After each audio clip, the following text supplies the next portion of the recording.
Air Force's Central Command has released images that confirm that B-52H Stratofortress bombers have arrived in Qatar on Thursday night.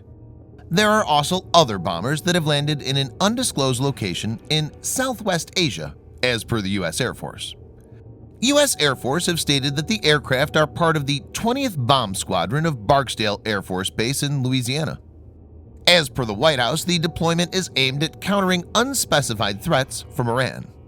This comes after USS Abraham Lincoln aircraft carrier strike group has been ordered to move to the Middle East.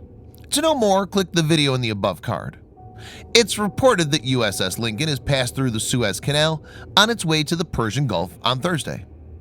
In this video, Defense Updates analyzes why Iran should fear American B-52H bombers deployment in Qatar.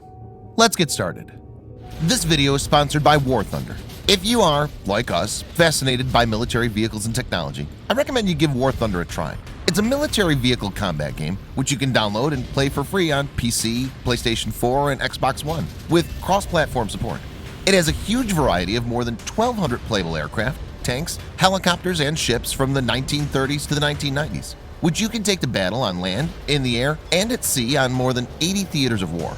War Thunder's been kind enough to offer all Defense Updates viewers a special bonus, which will grant you a free premium tank or aircraft and 3 days of premium account time for registering using our link in the description below. So take the plunge and join more than 20 million players from around the world.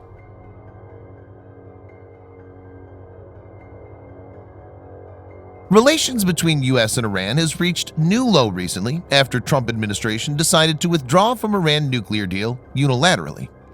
Iran's President Hassan Rouhani says Iran will no longer abide by the terms of the nuclear deal signed with America and other world powers: the UK, France, China, Russia, and Germany. The deal basically restricted Iran's nuclear program in exchange for economic relief. Iran is now expected to restart its nuclear program in pursuit of developing a nuclear bomb.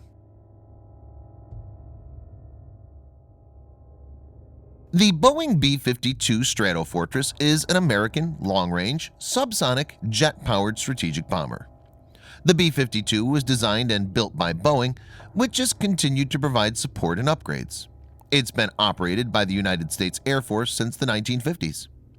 Superior performance at high subsonic speeds and relatively low operating costs have kept the B-52 in service despite the advent of more advanced aircraft, including the variable geometry B-1B Lancer and the stealth B-2 Spirit. After being upgraded between 2013 and 2015, it's supposed to serve into the 2040s. The B-52s are expected to reach the end of their service lives by 2045 and be replaced by B-21 Raiders.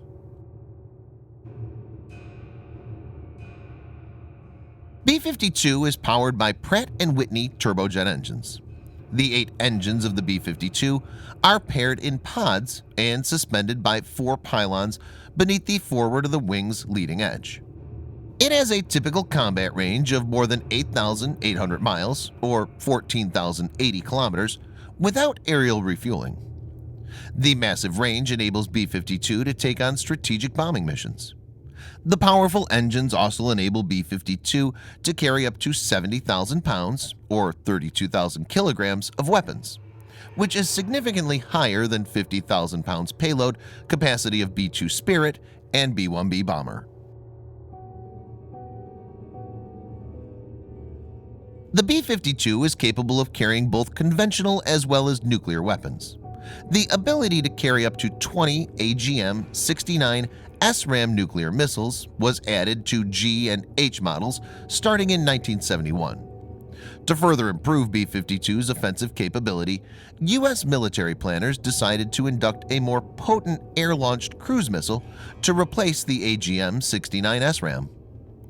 After testing of both the Air Force-backed Boeing AGM-86 and the Navy-backed General Dynamics AGM-109 Tomahawk, the AGM-86B was selected for operation for the B-52.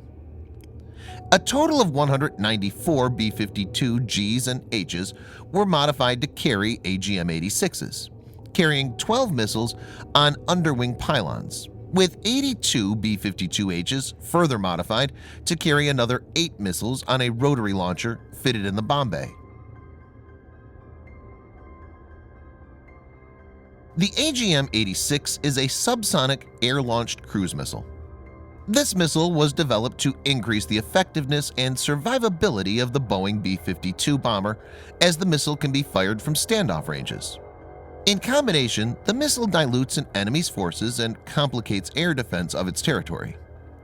All variants of the AGM-86 missile are powered by a Williams F-107 turbofan jet engine that propels it at sustained subsonic speeds and can be launched from aircraft at both high and low altitudes.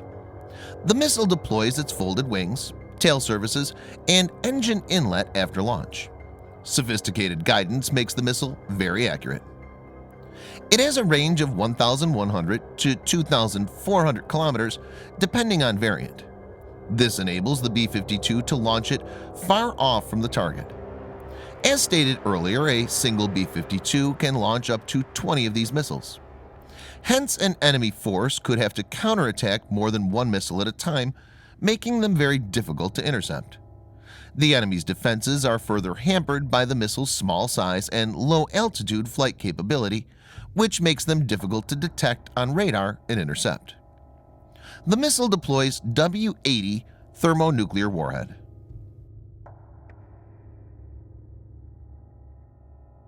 The W-80 is a thermonuclear warhead in the U.S. nuke stockpile with a variable yield of between 5 and 150 kilotons of TNT.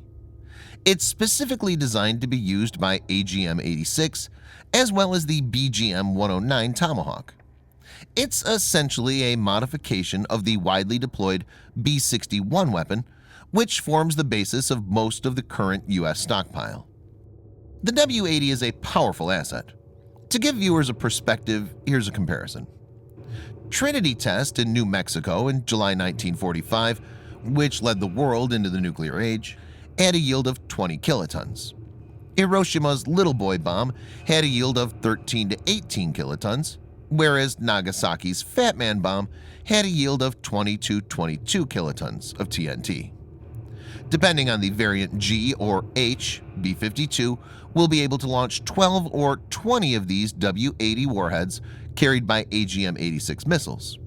This means a single aircraft has a destructive capability of 12 times 150. That's 1,800, or 20 times 150, that is 3,000 kilotons of TNT. That's enough to obliterate a huge part of landmass. Thanks for watching. Subscribe for more videos like this.